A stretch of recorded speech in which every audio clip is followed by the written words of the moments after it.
और वो आखिरी दिन था। घड़ी की सुई तेजी से घूम रही थी। संजय दत्त के जेल जाने में महज कुछ घंटे बाकी थे। बुधवार का दिन उन्हें बेचैन कर रहा था।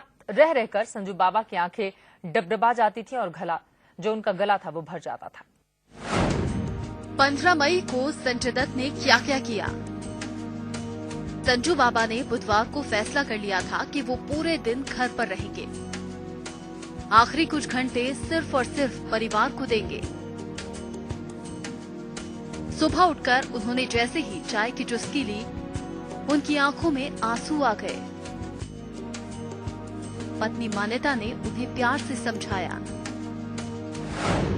जिसके बाद संजय दत्त ने बड़ी मुश्किल से चाय के साथ 2 बिस्किट खाए।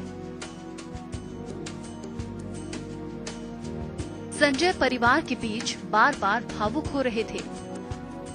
कभी बेटा शहरान तो कभी बेटी इकरा को गले लगा रहे थे। गोद में लेकर दोनों बच्चों को चूम लेते थे। आंखें बंद कर आसमान की तरफ देखने लगते थे। थोड़ी देर बाद घर में पूजा शुरू हुई। पंडित के अलावा दोनों बहनें और बहनोई घर में मौजूद थे। संजय दत्त के करीबी दोस्त यूसुफ नलवाला, राज कुंद्रा और संजय गुप्ता भी वहां पहुंचे। पूजा खत्म हुई। डाइनिंग टेबल पर दोपहर का खाना रखा गया, लेकिन संजय कमरे में ही बैठे रहे। बहन प्रिया दत्त उनके पास गई। मान्यता वहां दोनों बच्चों के साथ कमरे में आई। थोड़ी देर बाद सभी लोग खाने पर बैठे। संजय दत्त ने जैसे तैसे खाना खाया। खाना खाने के बाद वो थोड़ी देर बिस्तर पर लेटे, आंखें बंद की और फिर पुराने फोटो एल्बम पलटने लगे।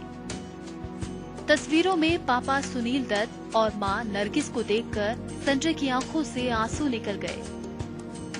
लेकिन अगले पल जैसे ही अपने बच्चों की कुछ साल पहले की तस्वीरें देखी, आंखों में खुशी के आंसू छलक आए। शाम के वक्त संजय के घर पर कई करीबी दोस्त आए। अजय देवगन और डेविड धवन भी पहुंचे, लेकिन संजू सभी लोगों से बात नहीं कर पा रहे थे। दोस्त और घरवाले उन्हें बार बार ढांढस बंधा रहे थे। Bureau report, India news.